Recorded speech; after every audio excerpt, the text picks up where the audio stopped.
Aravind Kejriwal India മുന്നണി വിടുമോ എന്നൊരു ചോദ്യമാണിപ്പോൾ ഉയരുന്നത്. കോടതി ജാമ്യം നീട്ടി നൽകാത്തതിനെ തുടർന്ന് ജയിലിലേക്ക് ഡൽഹി മുഖ്യമന്ത്രി പോകുമെന്നേറെക്കുറെ ഉറപ്പായി കഴിഞ്ഞു. ഈ സാഹചര്യത്തിലാണ് ഇന്ത്യ മുന്നണി വിടുമോ എന്ന ചോദ്യം വീണ്ടും കെജ്രിവാളിലേക്ക് എത്തി നിൽക്കുന്നത്. ലോക്സഭാ തെരഞ്ഞെടുപ്പ് മുന്നിൽ കണ്ടുകൊണ്ടാണ് കെജ്രിവാൾ ഇന്ത്യ മുന്നണിയുടെ ഭാഗമായത് എന്ന വിമർശനം നേരത്തെ വന്നതാണ്. ഇതിന് പിന്നാലെ ലോക്സഭാ തെരഞ്ഞെടുപ്പ് അവസാനിക്കുമ്പോൾ വീണ്ടും നിലപാട് പഴയപടിയാക്കുമോ എന്ന ചോദ്യമാണ് ബാക്കി നിൽക്കുന്നത്. ഇക്കഴിഞ്ഞ ദിവസമാണ് ഇന്ത്യ മുന്നണിയുമായുള്ള ബന്ധത്തെക്കുറിച്ച് കെജ്രിവാൾ മനസ്സ് തുറന്നത്. കോൺഗ്രസും ഇന്ത്യ മുന്നണിയുമായി AAPക്കുള്ള ബന്ധം താൽക്കാലികമാണെന്നാണ് ഡൽഹി മുഖ്യമന്ത്രി പറഞ്ഞത്. BJPയെ പരാജയപ്പെടുത്തുകയാണ് AAPയുടെയും കോൺഗ്രസിൻ്റെയും നിലവിലെ ലക്ഷ്യമെന്നും കെജ്രിവാൾ പറയുന്നു.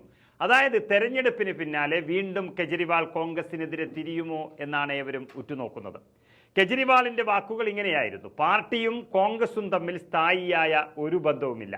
താൽക്കാലികമായ നീക്കുപോക്കാണ് ഇത്. BJPയെ പരാജയപ്പെടുത്തുകയാണ് കോൺഗ്രസിൻ്റെയും AAPയുടെയും ലക്ഷ്യം.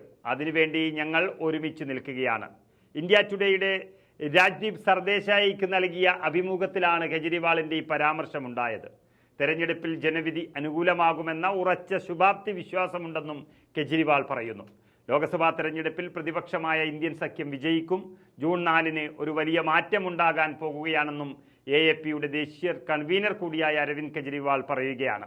നേരത്തെ ഇന്ത്യ മുന്നണി രൂപം കൊണ്ട സമയത്ത് അല്പം പുറംതിരിഞ്ഞാണ് കെജ്രിവാൾ നിന്നിരുന്നത്.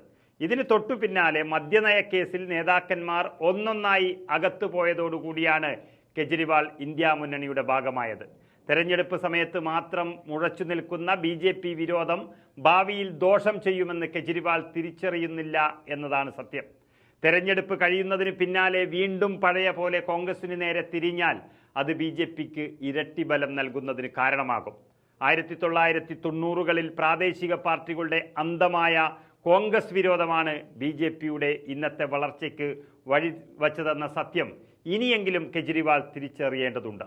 BJP അധികാരത്തിൽ ഇല്ലെങ്കിൽ പോലും അവരെ ശത്രുപക്ഷത്ത് നിർത്തുന്നതും ഒരു മുൻകരുതൽ എടുക്കുന്നതും ഭാവിയിൽ ഗുണം ചെയ്യുമെന്ന് കെജ്രിവാൾ മനസ്സിലാക്കാതെ പോകരുതെന്നും ഓർമ്മിപ്പിക്കാം.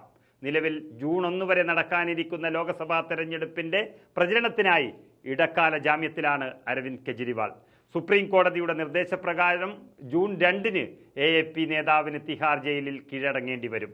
കെജ്രിവാളിന്റെ ജയിൽ മോചനം BJPയെയല്ല കോൺഗ്രസിനെയാണ് ദോഷകരമായി ബാധിക്കുകയെന്ന് രാഷ്ട്രീയ നിരീക്ഷകൻ പ്രശാന്ത് കിഷോർ ഈ മാസം ആദ്യം പറഞ്ഞതാണ്. എന്തായാലും ജയിലിലേക്ക് മടങ്ങുമ്പോൾ പിന്തുണയുമായി പുറത്ത് കോൺഗ്രസ് ഉണ്ടെന്ന് കെജ്രിവാൾ മറക്കരുത് എന്ന് മാത്രമാണ് പറയാനുള്ളത്.